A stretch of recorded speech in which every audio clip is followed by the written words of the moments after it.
आज के इस वीडियो में हम इंट्रामस्कुलर इंजेक्शन जिसको शॉर्ट में आईएम इंजेक्शन कहते हैं उसके बारे में बात करेंगे। तो नाम से इंट्रा का मतलब होता है अंदर और मस्कुलर का मतलब होता है मसल्स, मतलब मसल्स जो है उसके अंदर ड्रग या मेडिसिन को इंजेक्ट करना, उसी को आईएम इंजेक्शन कहा जाता है। तो इसमें क्या होता है कि कोई भी ड्रग या मेडिसिन जो है उसको बॉडी की कोई लार्ज स्केलेटल मसल्स जो होती है वॉलंटरी मसल्स उसके अंदर इंजेक्ट किया जाता है। आईएम इंजेक्शन जो है उसके द्वारा जो ड्रग दी जाती है उसका एब्जॉर्प्शन बहुत ही फास्ट होता है, क्योंकि मसल जो है उसके अंदर ब्लड सप्लाई जो है वो बहुत ज़्यादा होती है। साथ ही साथ पेन जो होता है वो भी कम होता है, क्योंकि मसल जो है उसके अंदर पेन सेंसिंग नर्व जो होती है बहुत ही कम होती है, उसके कारण से दर्द जो है वो भी कम होता है।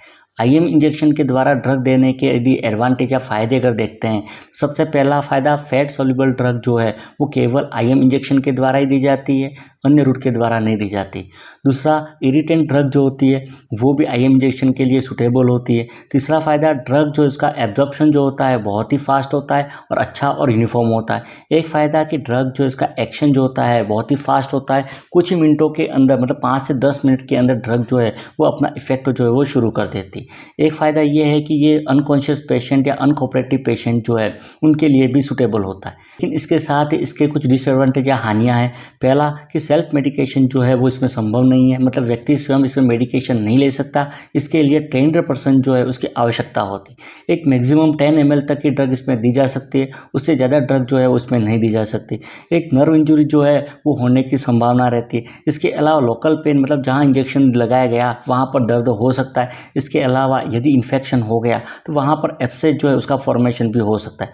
इसके अलावा यदि गलत तरीके से यदि दिया जाता है तो ड्रग जो है उसके ब्लड में जाने के भी इसमें संभावना रहती है। एवं ये रूट ऐसे पेशेंट जो एंटीकोगुलेंट थेरेपी ले रहे तो उनके लिए सूटेबल नहीं होता है, मतलब उनमें इस रूट के द्वारा ड्रग जो है वो नहीं दी जाती। तो ये तो इसके एडवांटेज और डिसएडवांटेज हो गए। बात करते हैं साइट पर आईएम इंजेक्शन, मतलब इंट्रामस्कुलर इंजेक्शन जो है वो शरीर में कहाँ कहाँ पर दिया जा सकता है। तो साइट का सिलेक्शन जो है वो डिपेंड करता है कि पर्सन जो है उसकी एज कितनी है, उम्र कितनी है, वॉल्यूम ऑफ ड्रग मतलब ड्रग जो उसकी मात्रा कितनी है, नीडल की साइज़ कितनी है, और पेशेंट की सेफ्टी मतलब कौन सी साइट जो है पेशेंट के लिए सेफ रहेगी, उसके आधार पर साइट का सिलेक्शन किया जाता है। मोस्ट कॉमन साइट जो होती है आईएम इंजेक्शन के लिए, उसमें एक तो थाई होती है। थाई के अंदर वासस लैटरलिस मसल जो है उसके अंदर इंजेक्शन दिया जाता है। इसमें थाई जो है उसके मिडल आउटर या एंटीरियर लैटरल एस्पेक्ट जो है वहाँ पर इंजेक्शन दिया जाता है। साइट जो है उसका सिलेक्शन करने के लिए वासस लैटरलिस मसल जो है उसको पाल्पेट किया जाता है, और पाल्पेट करने के बाद इसको 3 भागों में डिवाइड कर दिया जाता है।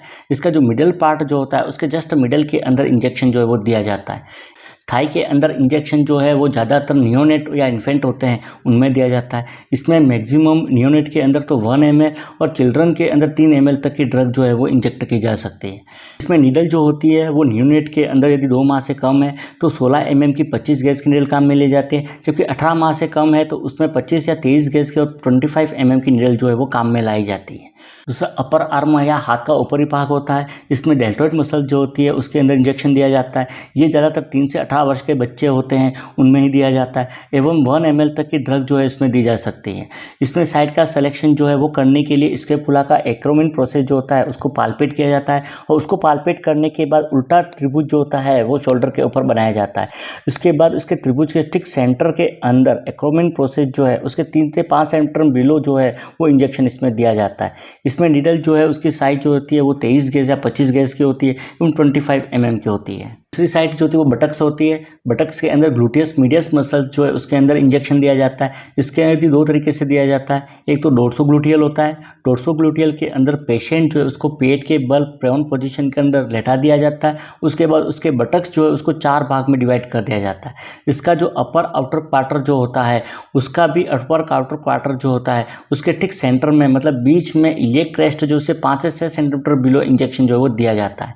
डोर्सो ग्लूटियल में मैक्सिमम 4 ml तक की ड्रग जो इंजेक्ट की जा सकती है। ये हाईली रिस्की साइट होती है, क्योंकि इसमें शेटिक नर्व और मेजर ब्लड वेसल जो होती है वो वहाँ से पास होती है, जिनके डैमेज होने की इसमें संभावना रहती है। दूसरी वेंट्रोग्लूटियल होती है, इसमें पेशेंट को पेट के बल या साइड लाइन पोजीशन में लेटा दिया जाता है। उसके बाद हाथ की जो पाल्म होती है उसको ग्रेटर ट्रोकेंटर के ऊपर इस प्रकार रखा जाता है कि उसकी जो फिंगर जो होती है, इंडेक्स फिंगर थंब जो होता है वो अम्बिलिकस की तरफ होता है। उसके बाद उसकी जो मिडल फिंगर जो होती है उसको इलियक क्रेस्ट जो है उसको टच कराया जाता है और वी शेप बनाया जाता है। ये जो वी शेप बनता है उसके ठीक सेंटर के अंदर इंजेक्शन जो है वो दिया जाता है। इसमें नीडल जो होती है वो 23 या 21 गेज की होती है। यदि ओबेस पर्सन होता है उसके अंदर 38 mm की नीडल जो है वो काम में ली जाती है। ग्लूटेल के द्वारा मैक्सिमम 10 ml तक की ड्रग जो है वो दी जा सकती है। अब बात करते हैं हम आईएम इंजेक्शन जो है वो देने के लिए क्या क्या आर्टिकल चाहिए। तो आर्टिकल में एक स्टेराइल ग्लव जो है वो चाहिए, एक सिरिंज और निडल चाहिए, इसके अलावा अल्कोहल स्वैब होना चाहिए, एक किडनी ट्रे जो है वो, और एक कॉटन बॉल जो है वो। अब हम बात करेंगे आईएम इंजेक्शन जो है उसके प्रोसीजर मतलब कैसे देते हैं। तो सबसे पहला था फिजिशियन ऑर्डर जो है उसको चेक करना है, 5 आवर जो इसको फॉलो करना है, पेशेंट जो है इसको प्रोसीजर के बारे में पूरी तरह से समझा देना है। उसके बाद हमें हैंड वॉशिंग जो है वो करनी है। हैंड वॉशिंग करने के बाद सिरिंज जो है इसको लोड कर लेना है। लोड करते समय एक चीज़ ध्यान रखनी है कि सिरिंज जो इसके अंदर एयर जो है उसको ऐड नहीं करना है।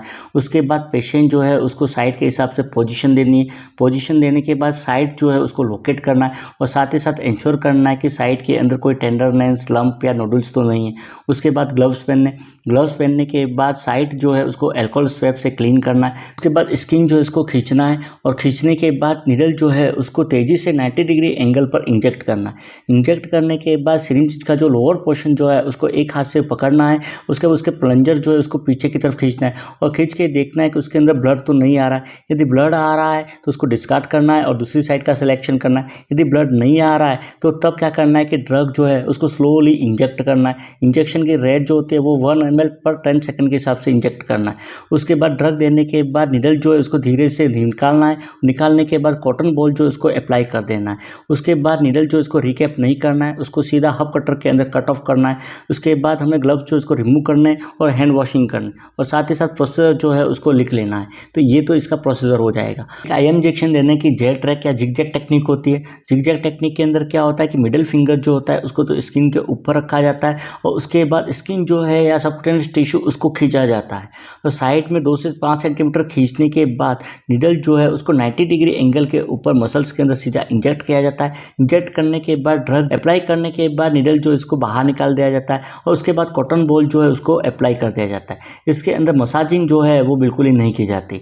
फ़ायदे जो है जिगजैग टेक्निक से देने के वो होता है, एक तो लीकेज जो होता है उससे बचाव होता है, साथ ही साथ सबक्यूटेनियस टिश्यू के अंदर जो इरिटेशन जो होता है उससे भी इसमें बचाव होता है। तो ये तो हो जाएगी जेट ट्रैक या जिगजैग टेक्निक जो होती है वो करते हैं। आईएम इंजेक्शन के अंदर दर्द जो है उसको कम करने के लिए क्या कर सकते हैं। तो उसमें एक तो पेशेंट जो है उसको प्रॉपर पोजीशन देनी है। सेकंड, पेशेंट जो है उसको रिलैक्स होने के लिए एनकरेज करना है।